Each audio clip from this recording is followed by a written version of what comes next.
Are you frustrated with photo editing or making critical mistakes unknowingly? You're not alone. I've reviewed hundreds of viewer-submitted images and found avoidable errors holding back otherwise great photos. In this video, I'll critique 3 of them and show you exactly how to fix the issues using techniques I've developed over nearly 2 decades of editing wildlife photographs. If you'd like a chance to have your photo critiqued in a future video, just sign up using the link below and I'll send you all the information.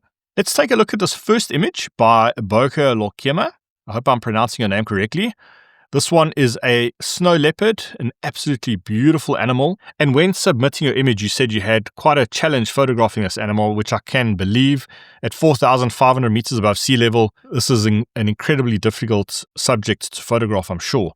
You weren't sure of whether to crop this horizontal or vertical. So I'm going to evaluate this raw file based on what I would do, and then we'll have a look at the edited file. I would say there are a few issues with the composition.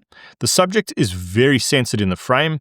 There's a lot of dead space on the left-hand side here, which isn't really contributing to the image.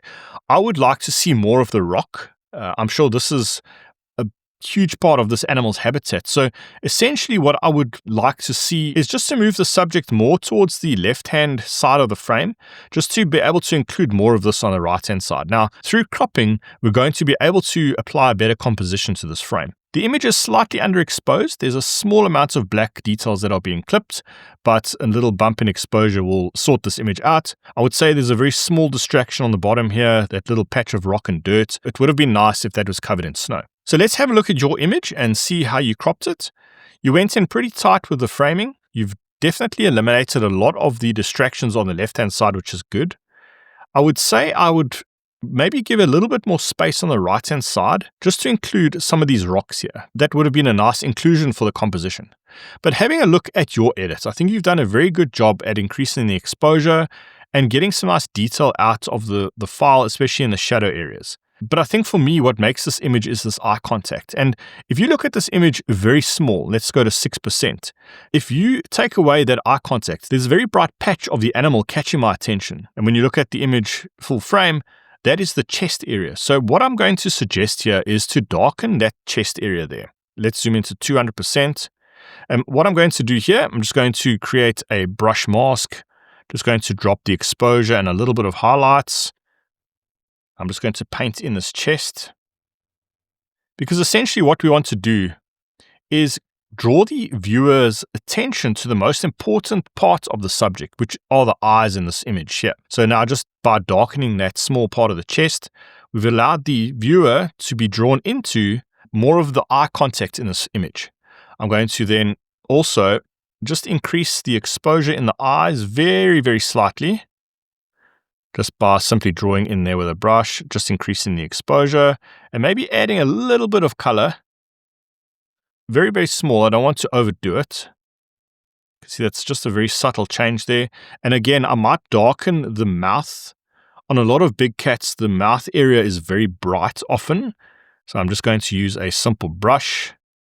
Just going to paint in some negative exposure and some negative highlights. I don't want to darken it too much. And then I might add a radial gradient just over the main part of the face, just to increase the exposure very, very slightly. That's going to give some nice attention to the face there. That's the edit before I've applied those adjustments. That is now what we are looking at. The other issue here is I find there is a slight magenta or purple cast to the snow. Now, if I go to my color mixer and I go to hue, if I drag this little tool over the snow, you can see there's a bit of purple in this image here. So I'm simply just going to adjust the hue of this snow here, and it's going to change it from purple more towards a blue color. It's going to be a very subtle adjustment. What I'm going to do is I'm just going to increase the saturation of the purple just so you can see it a little bit better. And then just rock this hue back and forth. You can see that's the hue before we started. Quite a bit of purple noticeable, but just by adjusting that color, even though we've applied 100% saturation, it's just a little bit more pleasing. So let's just remove that full saturation there. I would perhaps maybe just add a little bit of darkening to the bottom of this, just to further emphasize that eye contact. and possibly a little bit of contrast just to keep those whites a little bit whiter, but just by darkening that area a little bit there. And then behind the animal, there's a slight color cast there. It doesn't bother me at all. I quite like it, but if that does bother you, you can simply just take a bit of saturation and just drop that down to get rid of that. And then what I might do is then just add a little bit of color grading just to bring in a little bit of color contrast, just to make the image feel a little bit more cooler, if you want to call it that, based on the animal's environment that it lives in. So this is the original edit, and this is just my tweaks, just helping to emphasize the eye contact with the subject. Let's have a look at the next one. This is by Nazreen Essek. And when she took this image, she says she struggled to compose the image because it happened very quickly. Shooting through a car window sometimes is not ideal. She also mentioned the animal blends in too much with the environment, and she had struggles with the edit, trying to let the animal stand out. So this is the raw file. The issues with the composition, it's very censored. And there's a lot of dead space on the top here. Obviously, we've got some of this car window, which we need to get rid of. And I feel like we need to definitely perhaps get rid of some parts of the right-hand side of this frame. That's a bit of dead space, which isn't contributing to the image. And because the animal's looking sort of towards the left, I want more space to be available on the left-hand side for the animal to look into. The image is slightly underexposed, so a little bit of increase in the exposure will definitely help. But let's have a look at the edit here. So first off, I'm noticing a couple of issues with this. The ears are very, very strong. Let's just zoom in here. These areas are blown out. Unfortunately, there's no detail in those. But the main problem with that is it's drawing my attention. So remember, the eye is drawn to very, very bright parts of an image first.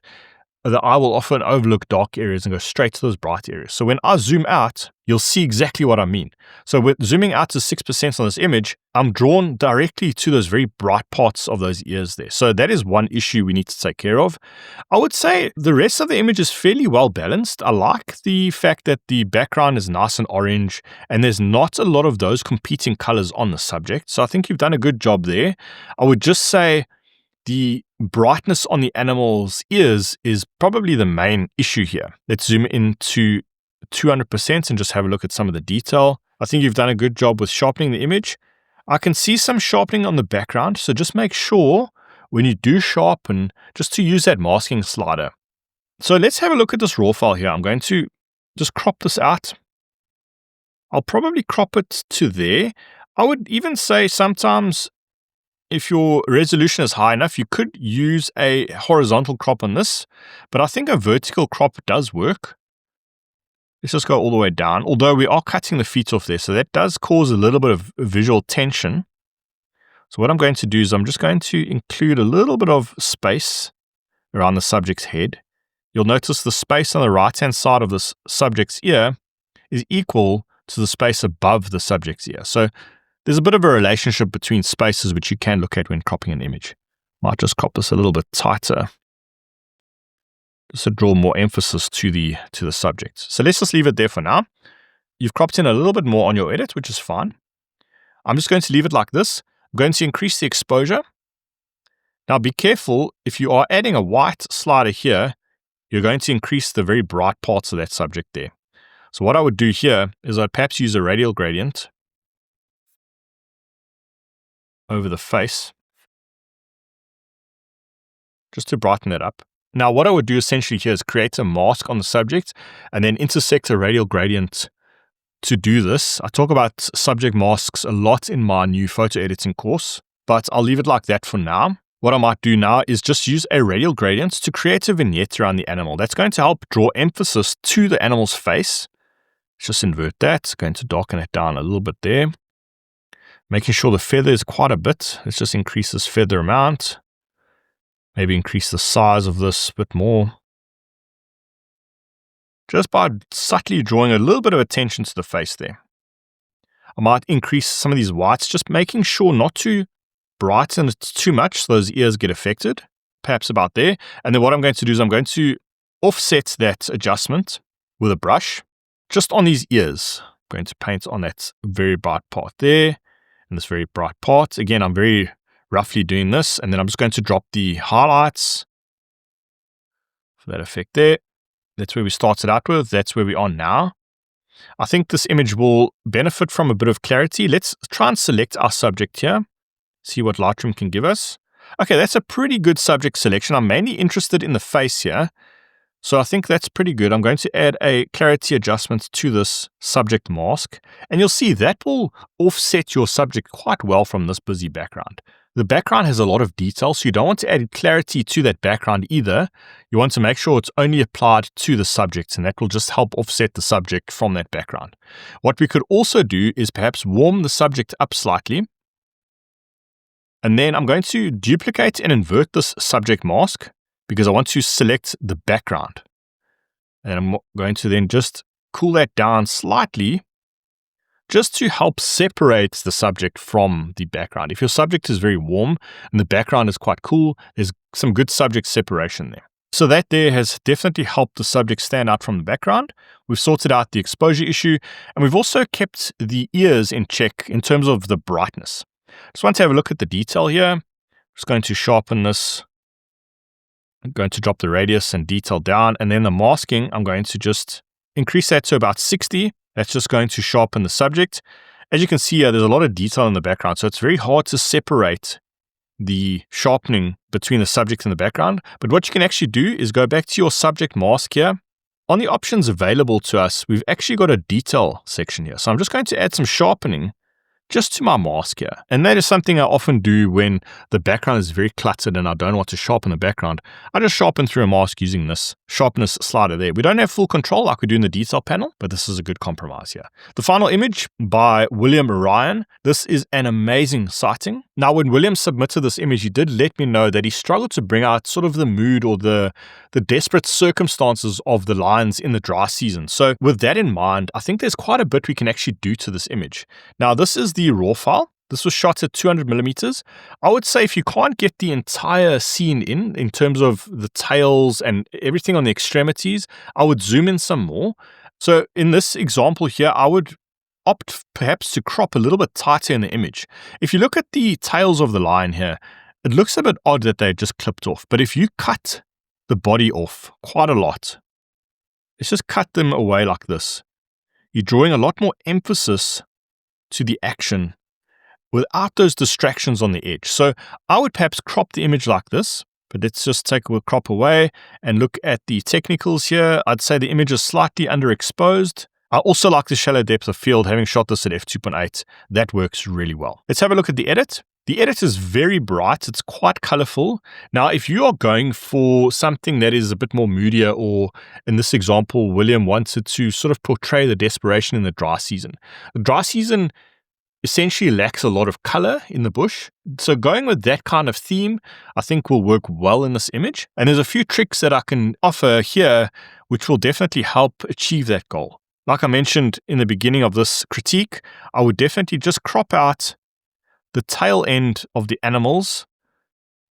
That's going to get rid of those distractions, but it's also going to bring the action a bit more forward to the viewer, a bit more in their face, because this is a very intense moment. You want to create that intensity with the viewer seeing this image. Now, because we've zoomed in, I'm going to just add a small radial gradient over the image. I just want to darken the outsides just to further increase the eye contact with the moments that's happening in this image. Now, just speaking about the color and the brightness, I think the brightness is okay. I would maybe just drop a little bit of the contrast. I'm going to drop the exposure and a little bit of the blacks. Going to just add a little bit of shadows there just to increase some of the detail in the dark areas. But I think what this image is going to benefit from the most is a bit of desaturation and just tightening up the colors a little bit here. So I like the colors on the lion. I do think it's slightly saturated, but I think what's throwing me off here are the colors of the grass. Now, we can make this feel a little bit more desolate by simplifying the colors in the image a lot. So we can essentially get rid of the colors that are competing for attention. So if you look at this image, we've got the yellows or orange on the lion, which is the main form or part of the subject. And then we've got the greens in the background on that foliage. So I'm going to eliminate that green in the background there. So I'm going to go to the color mixer. Simply just by using this color picker tool here, I'm going to click and drag over the color in the background. And that is just going to desaturate some of those colors. You can see it's quite a bit of that background. It's not really affecting the lines at all, which is quite nice. What I'm going to do is I'm also going to drop the color towards a warmer color. I'm going to move away from the green. I'm going to make it more brown. Just by making it more brown and more desaturated, I feel like we're getting more of that dry season feeling to the image. I'm going to add a little bit of color grading to this. This is going to just add a little bit of a style to the image. I like adding some blue to the shadows, even though this image was shot during the middle of the day. I think this will work quite well. And what we could maybe do is drop the exposure slightly again and increase some of the blacks just to soften the image out. And then perhaps add a linear gradient at the bottom to darken that bottom piece, just so the eye moves over that area. And then I'm going to add a very soft radial gradient over the top of the image with some positive blacks, just to perhaps help emphasize that direction of light. So that's William's initial edit. This is my suggestion on the edit, which I think then helps complete the vision of what William was going for. Perhaps it's slightly dark. I might just brighten that up slightly for that effect there. One of the most common editing mistakes I see beginners make is not knowing when to sharpen or denoise an image. If you want the best workflow for maximum detail in your wildlife photographs, check out this video next.